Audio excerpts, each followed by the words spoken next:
Nós estamos de volta para o segundo bloco da sabatina com o candidato ao governo do estado de São Paulo, Aloísio Mercadante, do PT. Lembrando que você acompanha esta sabatina ao vivo na difusora, no AM 1030, o gcn.net.br também transmite. A TV Bem, canal 10 da NET, vai exibir esta sabatina a partir das 10 horas da noite e vai exibi-la novamente na quinta-feira ao meio-dia. Neste segundo bloco, temas comuns a todos os candidatos ao governo e a gente começa com Fernanda Buffoni. Candidato, a segurança pública é uma preocupação latente no estado de São Paulo e alvo de severas críticas por parte do senhor, que tem afirmado que pretende, inclusive, criar um gabinete de crises, que estará diretamente ligado ao gabinete do governador. O que de efetivo o senhor pretende fazer para resolver os problemas do setor? Olha, Fernanda, eu acho que realmente esse é um tema que preocupa muito a população de São Paulo. O PSDB diz que houve uma queda no índice de homicídios, mas é absolutamente insuficiente. O ano passado voltou a aumentar, mas roubo, assalto, furto, tráfico de drogas, crack, é uma preocupação cotidiana da população. É só abrir o jornal, o Comércio de Franca, hoje a gente vê onde está a violência, está em toda parte. Não tem uma cidade que a gente anda que não tenha hoje uma cracolândia se instalando. Então nós temos que reagir.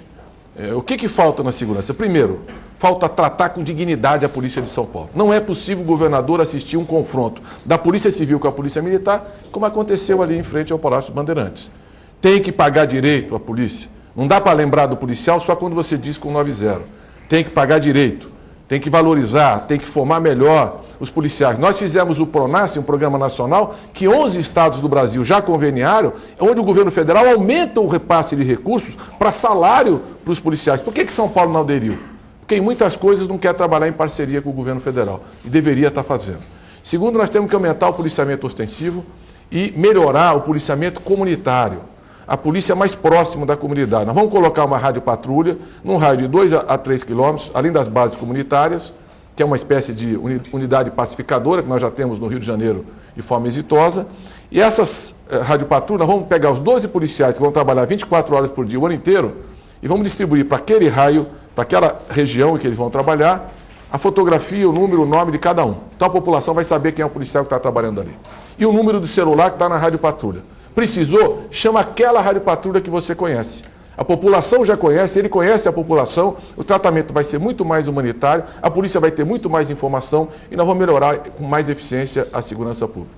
Segundo, eu vou acelerar a implantação da videoconferência, que é uma lei que eu aprovei no Senado Federal, no Congresso Nacional, já é uma lei vigente, que diminui a necessidade de remoção de presos e de escolta de presos. Vou implantar um monitoramento eletrônico, que São Paulo está muito atrasado. O que é monitoramento eletrônico? Uma lei também, eu fui o primeiro a apresentar essa lei, sou coautor dessa lei, e o que ela pretende? Quando você tem um preso, que vai sair, por exemplo, uma saída temporária, como aconteceu agora nos Dias dos Pais, ele vai sair monitorado. A polícia vai ter no radar da tela, por internet, aonde aquele preso esteve, e ele está autorizado a ir para a família visitar os pais. O que aconteceu na última saída? 1.300 presos não voltaram. As facções criminosas tomaram conta dos presídios. No governo do Geraldo Alckmin, nós tivemos a maior rebelião dos presídios da história de São Paulo, tivemos um ataque do PCC, mostrando a força daquela facção criminosa, e de lá para cá eles tomaram conta dos presídios e controlam o crime aqui fora. Eu vou acabar com o celular nos presídios, colocar os aparelhos de interceptação, e nós vamos implantar o monitoramento eletrônico. E com o monitoramento eletrônico vamos fazer penas alternativas. Os pequenos delitos, em vez de você jogar o cidadão dentro do presídio, para ele passar por uma universidade do crime e sair pior do que entrou, porque 80% dos presos em São Paulo estão voltando à criminalidade, e no debate ontem ele disse para mim assim, não, 40% dos presos estão trabalhando. Eu respondi, estão trabalhando para quem? Estão trabalhando para o PCC aqui fora, trabalhando organizando o tráfico de drogas, sequestro, até por telefone eles ameaçam as pessoas. Então nós temos que rever o sistema prisional, melhorar o policiamento ostensivo e integrar a inteligência da Polícia Civil, da Polícia Militar, da Polícia Federal e do sistema penitenciário para melhorar a eficiência no combate à criminalidade. E só termino dizendo o seguinte, nós falamos com a autoridade de quem fez. Fizemos presídios que não tem fuga e não tem celular, presídios de segurança máxima, 4.000 vagas no Brasil, e fizemos a Polícia Federal ser um exemplo de eficiência, de desempenho, de competência no Brasil hoje. É essa competência que nós queremos na Polícia de São Paulo, que tem grandes policiais, tem gente muito competente, precisa de uma nova política de segurança pública. Candidato, esse exemplo que o senhor citou, esse policial como uma unidade pacificadora, pode ser comparado a alguns modelos que existem nos Estados Unidos, por exemplo, onde o policial ele vai com a viatura para casa, inclusive, ele dorme com a viatura, ele pode usar a viatura, que aumenta a sensação de segurança, porque você tem o policial permanentemente naquela região onde ele trabalha. Mas isso funciona num país onde não há milícias ou facções capazes de incendiar ônibus, atacar e matar, executar o chefe da rota, etc. e tal. O senhor acha que isso funcionaria no Brasil? Teria condição de identificar o policial militar numa área de Cracolândia, por exemplo, do Complexo Aeroporto de Franca, que é um bairro violento? Isso seria possível? Isso seria viável? O policial não ficaria muito mais exposto? São duas coisas diferentes. Nas áreas críticas, nós precisamos de base comunitária. Porque a pior coisa que tem é a polícia recuar e o Estado recuar diante dessas situações e permitir que o tráfico e o crime tome conta de uma parte da cidade.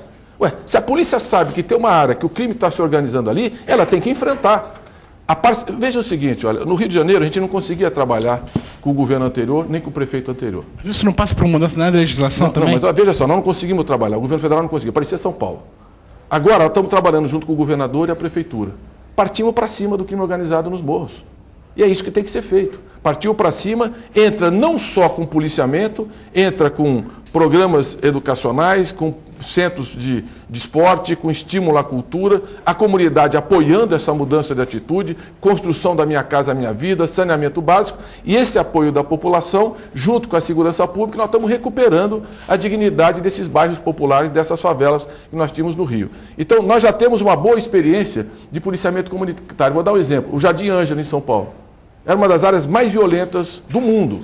O policiamento comunitário, a base comunitária, foi elogiada e foi premiada. Por que a gente não expande isso para o resto do Estado? Agora, tudo começa pelo controle dos presídios. Se nós continuarmos deixando as facções criminosas de dentro do presídio controlar o crime aqui fora, você vai estar enxugando gelo. Então tem que separar os presos por grau de periculosidade, estimular trabalho e educação, fomentar as penas alternativas e mudar toda a política de controle e disciplina dos presídios, acabando com o celular e preso só sai monitorado, não vai sair mais para praticar crime aqui fora. Mudando essa atitude, a gente consegue reverter o quadro de crise. Haveria mais presídio de segurança máxima exclusivo para marginais de alta periculosidade? É isso tem que ter mais presídio de segurança máxima. Nós aprovamos uma legislação que eu ajudei a construir, que é o RDD, o regime disciplinar diferenciado, inclusive os presos de segurança máxima ficam numa cela isolada. Agora, o que é inexplicável é porque é que São Paulo não mandou preso de segurança máxima para o presídio de segurança máxima que tem vaga para São Paulo. Por que deixa dentro do sistema prisional tomando conta das facções criminosas? Por quê? Porque tudo sugere um entendimento com essas facções, uma política de convivência pacífica, só que está muito pacífico dentro do presídio. Você sabia que o chefe do tráfico não leva o crack para dentro do presídio? Não permite mais o crack dentro do presídio? Agora vai na porta da escola e vê o que está acontecendo. Só em São Paulo são 300 mil jovens viciados. E os jovens, eles vivem no máximo, na média, 5 anos de vida quando estão viciados no crack. Eles se associam à violência. 70% do roubo em São Paulo hoje está associado ao crack. Então nós precisamos combater com mão firme o tráfico de drogas, investir na educação para prevenção ao tráfico e na saúde nós temos que fazer clínicas de recuperação.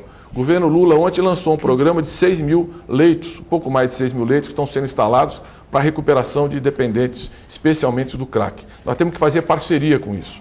É um trabalho de saúde pública muito importante. Não dá para a gente continuar. O Suplicy outro dia foi lá na Cracolândia, em São Paulo, visitar a Cracolândia. Não dá para você ver aquelas pessoas que estão se acabando, são verdadeiros trapos humanos, associados à violência, roubando qualquer coisa.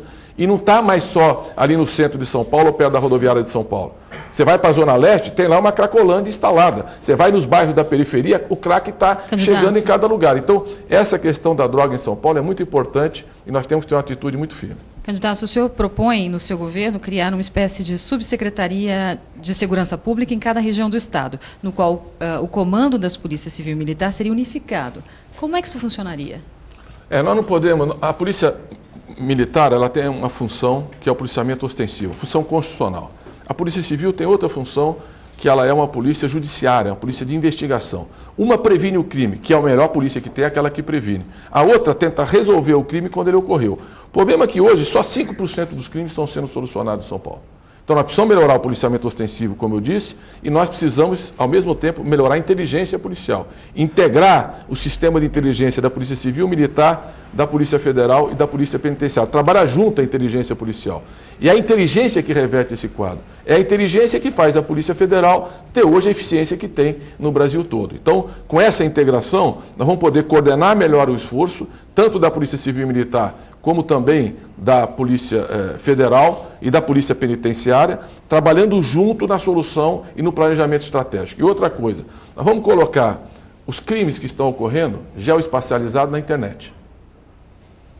Vai acabar esse negócio de segredo do que está acontecendo. Isso vai aumentar as ocorrências, vai aumentar no primeiro momento. Mas a população vai saber aonde está tendo roubo de carga, aonde está tendo sequestro, aonde está tendo furto, e vai cobrar da polícia mais atenção. Então os conselhos, os consegues, vão ter mais eficiência, porque a população daquele bairro, daquela região, daquela cidade, sabe o que está acontecendo, sabe se a média está caindo ou não está caindo, se as ocorrências estão crescendo ou não estão crescendo, e vão pedir providências para dar pronta resposta. Nessa questão da estatística que o senhor falou, nessa questão dessa exibição geoespacial do crime, o grande problema não é o número de crimes, mas é como o Estado classifica. Por exemplo, se um sujeito toma uma facada e morre 5 horas depois, ele não foi vítima de assassinato, mas de lesão corporal seguida de morte. Muitas vezes, a imprensa, como nós, somos processados quando tratamos esses casos como homicídio. Chegamos a publicar uma lista de todos os mortos com foto para ver se as autoridades policiais acordavam para essa situação. Essa questão não é ainda mais importante? Quer dizer, olha, um sujeito que recebe uma facada e morre, ele foi assassinado, ele não foi vítima de uma lesão corporal. No fundo, é o seguinte, é muito importante o que você falou. Há uma subnotificação do crime em São Paulo. É típico do PSDB. Melhora a estatística, disfarça os problemas para dizer que as coisas estão melhorando. E não é verdade. Há uma subnotificação. E uma subnotificação por 2 razões. Primeiro, pela classificação dos crimes. Segundo, muitas vezes você vai numa delegacia e diz que o sistema caiu. E principalmente, falta escrivão. Se você for em São Mateus, na Zona Leste, são 400 mil pessoas. Sabe quantos escrivões tem para fazer ocorrência? 1. Não é nem mais escrivão, é o escravão. Né? Porque não é possível um sujeito só notificar 400 mil pessoas. Então, com isso, eles mascaram as estatísticas e parece que melhorou ou que não melhorou. Tem que mudar a política e ter estatísticas reais, espacializadas, e a população ter conhecimento para a gente tratar com a vida real. Porque, às vezes, eu vejo o programa do meu candidato, parece a Disneylândia. Mas é um negócio fantástico, a segurança está bem, a educação. Agora você pergunta para ele, você põe seu filho na escola pública? Não põe. Vai pôr o neto? Não vai pôr. Então, não está boa. Como é que eu posso dizer que está boa, que eu não sou capaz de botar meus filhos e meus netos nas coisas mais importantes? Candidato. E é fácil falar que a segurança está boa para quem tem segurança própria. Agora, para a população que está exposta quando o filho vai para a escola ou chega de noite, não está nada bom e tem que mudar. Chegamos ao fim deste segundo bloco da Sabatina com o candidato Aloísio Mercadante do PT. No terceiro bloco, a gente retoma casos comuns, questões comuns aos candidatos ao governo do estado de São Paulo. Não saia daí, já já.